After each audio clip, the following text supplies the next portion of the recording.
गोंदिया में बीजेपी की बड़ी तैयारी, कशिश जायसवाल। नगराध्यक्ष पद के मजबूत दावेदार गोंदिया नगर परिषद चुनाव 2025 में भारतीय जनता पार्टी ने एक बड़ा राजनीतिक दांव खेलते हुए शहर के युवा, ऊर्जावान और विकासोन्मुख चेहरे कशिश जायसवाल को नगराध्यक्ष पद का अधिकृत उम्मीदवार घोषित किया है। जमीनी जुड़ाव, आधुनिक सोच और प्रशासनिक समझ के लिए पहचाने जाने वाले कशिश जायसवाल को पार्टी और कार्यकर्ताओं का मजबूत समर्थन मिल रहा है। घोषणा के बाद उन्होंने कहा, गोंदिया को अब तेज, पारदर्शी और लोगों की उम्मीदों के अनुरूप विकास की जरूरत है। जनता के हित, बेहतर नागरिक सेवाएं और शहर के सर्वांगीण विकास के लिए मैं पूरी तरह समर्पित हूँ। कशिश जायसवाल ने अपने चुनावी एजेंडे में स्वच्छ शहर, सुरक्षित माहौल, अत्याधुनिक नगर सुविधाएं, महिलाओं और युवाओं के लिए नए अवसर तथा हर नागरिक तक पहुंचने वाली पारदर्शी प्रशासन व्यवस्था को बड़ा मुद्दा बनाया है। नमस्कार, मैं कशिश जायसवाल गोंदिया नगर परिषद के नगराध्यक्ष चुनाव में खड़ा हुआ हूँ। जी कशिश जायसवाल जी, आप मुझे बताइए किन विकास मुद्दों को ध्यान में रखते हुए आप इस चुनावी रण में खड़े हैं? विकास मुद्दे तो अभी तो सबसे पहले हमारे गोंदिया में विकास मुद्दा बोले तो अभी गंदगी इतनी है कि अभी तो सबसे पहले हम लोग गोंदिया को साफ सुथरा करना पहला हमारा सब विषय रहेगा। और रहेगी विकास की बात तो विकास हम लोग विकास तो बहुत सारी चीजें की होती, जैसे मैं आपको बता दूं कि मैं और आपके माध्यम से जनता को भी बताना चाहता हूँ कि मैं 2.5 साल नगराध्यक्ष पद पे रह चुका हूँ। और उस टाइम में जो विकास की जैसा आपने बात किया, उस टाइम में मैंने 2.5 साल मैंने जो काम किए, जैसे कि ढोटे सूतिका गृह, गुरुद्वारे के सामने गार्डन, मरारटोली में शॉपिंग कॉम्प्लेक्स, मरारटोली में स्कूल, और सबसे बड़ी बात उसमें जो पहले जो सरकार की स्कूलें थी उसमें यानी पट संख्या कम इसके लिए होती थी क्योंकि वहां पे हिंदी मीडियम था, इंग्लिश मीडियम नहीं था। हिंदी और मराठी था, इंग्लिश मीडियम नहीं था।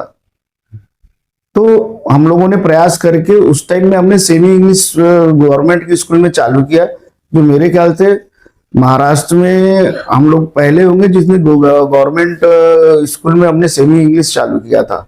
उसके साथ साथ हमारे गोंदिया नगर परिषद की 2 स्कूल है जिसमें संख्या ज्यादा है, जैसे मनोहर म्युनिसिपल स्कूल हो गई और गोविंदपुर की स्कूल हो गई।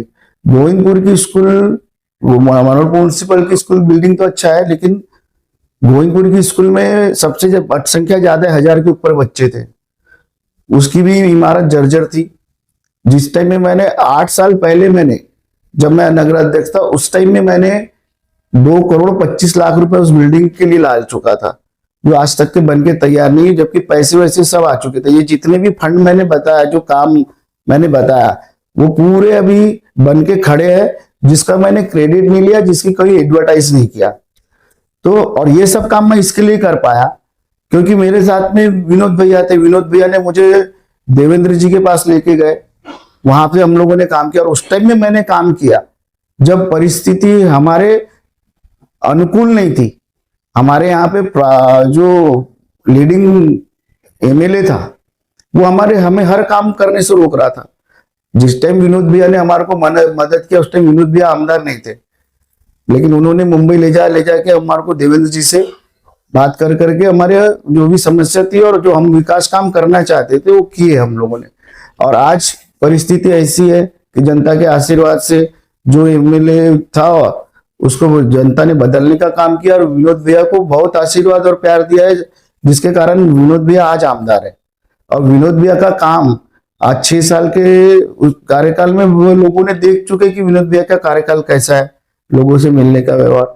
और रह गई हम क्या करेंगे नगर परिषद में विकास, तो हमने तो 2.5 साल पहले जब हमारा था तब हम कर चुके, आज से 9 साल पहले।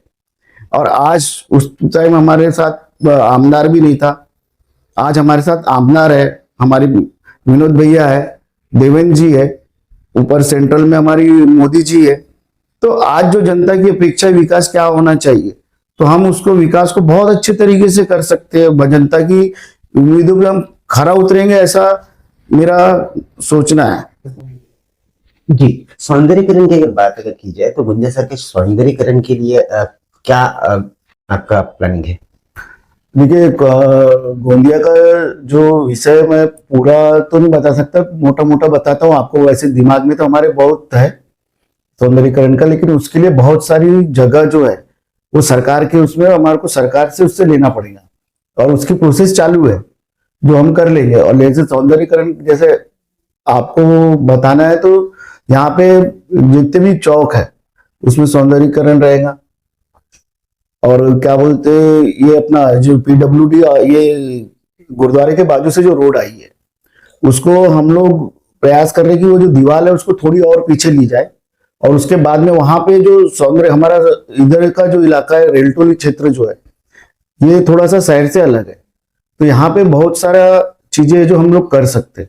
उधर साइड में बहुत कंजेस्टेड है, लेकिन उसको भी हम लोग खुला हुआ। और सबसे बड़ी बात जो है, अभी गोंदिया हमारा शहर जो चीज से जूझ रहा है वो है धूल। तो हम लोग, हमारा प्रयास रहेगा कि धूल मुक्त किया जाए गोंदिया को, और प्लेग्राउंड आए वहां पे, और गार्डन आए, नाना नानी पार्क हो गए जैसे, जिसमें लोग थोड़ा सा, आज हर कोई एक्सरसाइज के प्रति, जब से कोरोना गया है तब से लोग एक्सरसाइज के प्रति ज्यादा जागृत हो गए। तो उन लोगों को जगह नहीं मिल रही, घूमने की जगह नहीं मिल रही, तो लोग प्लेग्राउंड का कहाँ से सोचेंगे। तो हम तो पहले लोगों को, महिलाएं जो हैं उनके लिए क्या बोलते, घूमने के लिए व्यवस्था हो जाए, ऐसा हमारा वो है। आज जो डायरेक्ट चुनाव हो रहे हैं, जिसका पूरा अधिकार जनता के हाथ में, तो मैं पूरी जनता से अपील और अनुरोध करूंगा कि इस चुनाव में मैं भी प्रत्याशी हूं भारतीय जनता पार्टी से, कमल निशान के ऊपर। तो आने वाली 2 तारीख को अपना आशीर्वाद और प्यार और वोट मुझे देंगे, जिससे मैं, अगर मुझे विश्वास दिखाया जनता ने तो मैं उस पर खरा उतरूंगा, ये मैं आपको विश्वास दिलाता हूं। और सभी से अपील करता हूं कि ज्यादा से ज्यादा वोट देकर, मुझे ही नहीं, वो कमल फूल के जितने भी प्रत्याशी शहर में खड़े, उनको कमल फूल को निशान पे मोहर लगाकर अपना प्यार और आशीर्वाद दे। यही मैं आप लोगों से प्रार्थना करता हूं और अपेक्षा करता हूं कि ये प्यार और आशीर्वाद मुझे मिलेगा।